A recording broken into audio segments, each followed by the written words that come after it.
Hi guys, EBPMAN with Tablets for Me, and today we're going to do an unboxing review of a combination protective case and keyboard for your Samsung Galaxy Tab S 8.4, and this is brought to you by Fintie.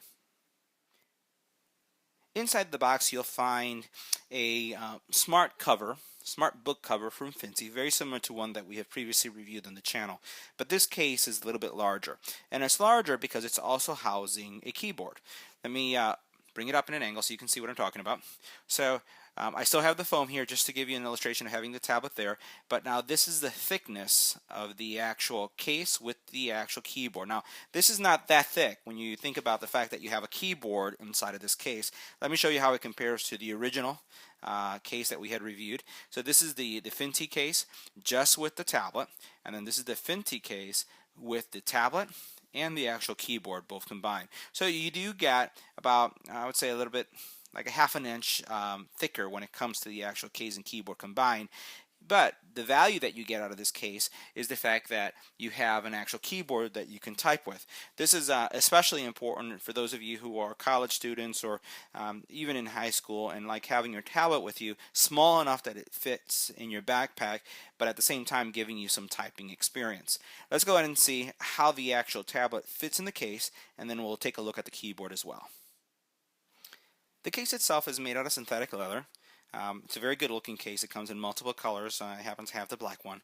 The interior is made out of a microfiber material, and it does have a magnetic closure here. This is one long magnet that keeps the case closed once you have your tablet in it.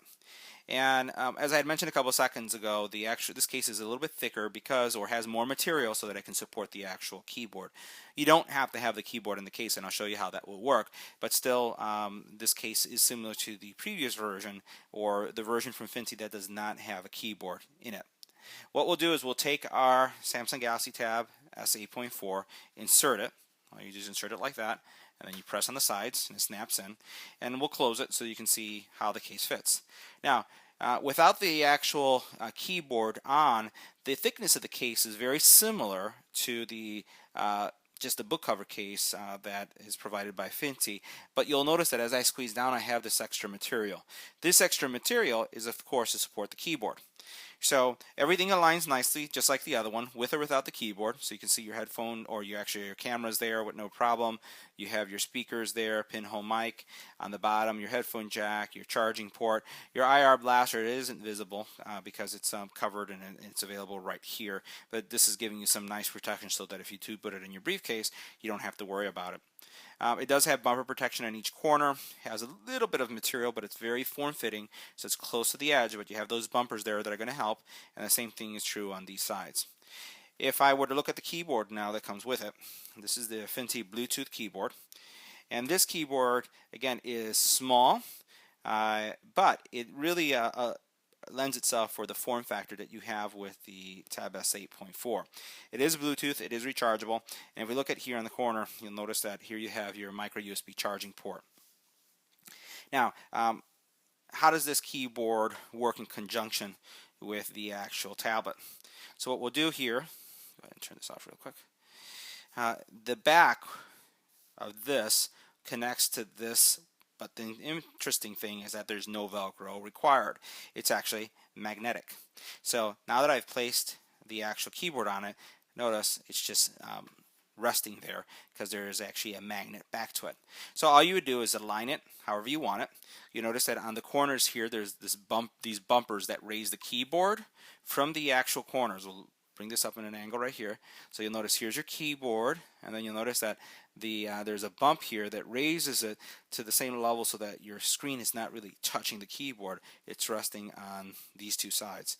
So simply all you do is you close it like this, put it like this, and now what you have is, again, for not that much more thickness, you have a keyboard and your tablet connected to the same device or in the same case. This is, again, a really nice option for those of you who are in college or in school needing to take notes in meetings and want to have a very small tablet but still have a keyboard option with it. So looking at the keyboard again, we'll go ahead and open up our folio, and you see our keyboards here. The keyboard itself will work up to 33 feet away from the actual tablet. But again, most of us are going to be using it connected in this fashion. The keyboard also will last in standby for 90 days. So that means that you don't have to really charge this keyboard that often. And if you're using it, if you're thinking about well, how long will the battery work as the keyboard, how long would that battery last as I'm typing, you're going to get around close to 100 hours of typing time. It takes around 4 to 5 hours to do a full charge, but again, at 100 hours of actually typing, you're rarely going to be charging this puppy, especially as you're using it in school. So next step is, let's see, how do we pair this keyboard with our tablet. So the first thing I'm going to do is I'm going to slide this keyboard down. So I'm going to bring it down just a little bit so that I have some room so that I can have my actual case here in an angle. I'll take my tablet and place it here, and this is kind of the effect that you're going to have. So you can see it just by sliding the keyboard forward. Here I have this angle, right, that's going to support my actual screen. So oops, all I have to do is go in that position again.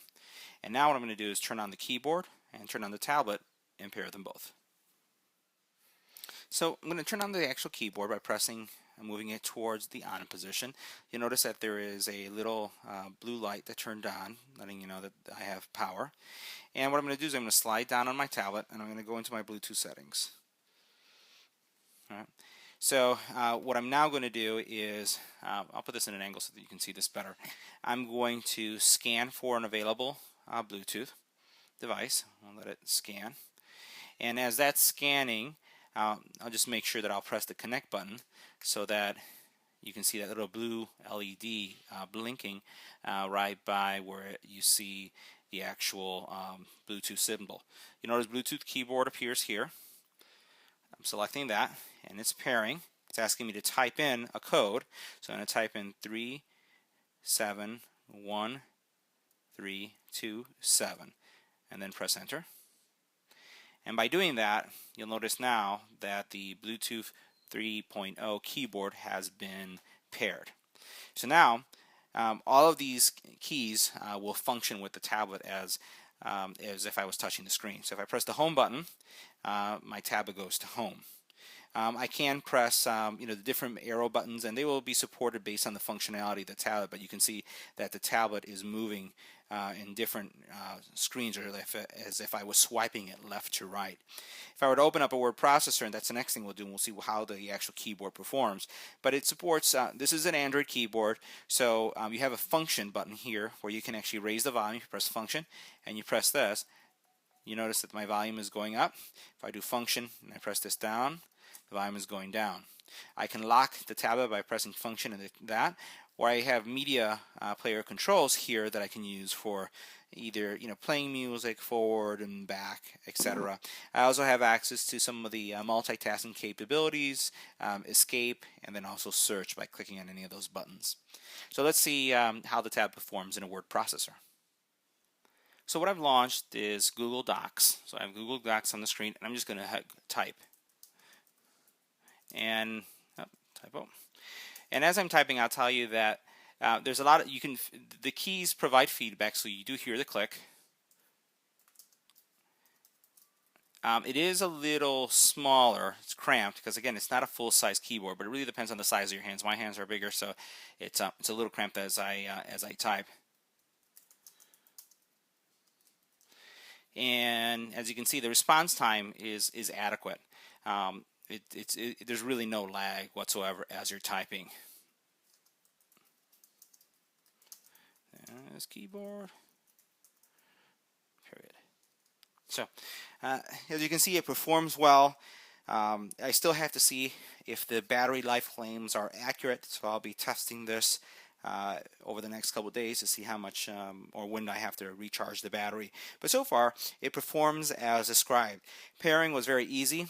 There's been other reviews that I've done on keyboards such as this, and I know that some of you have had some difficulty pairing your tablets to them. This was a no-brainer. I haven't had any problems with the pair. And like I said, I'll continue to test the keyboard out. But so far, if you're looking for something like this for your Tab S8.4, I don't really see many options out there, and this one seems to work well. This was my review, once again, of the combination tablet and keyboard case for the Samsung Galaxy Tab S8.4 from Fintie. If you have any comments or questions about this video, please leave it on the YouTube channel. I'll include links to this product. And don't forget to share, don't forget to link, and don't forget to subscribe and like. Thank you.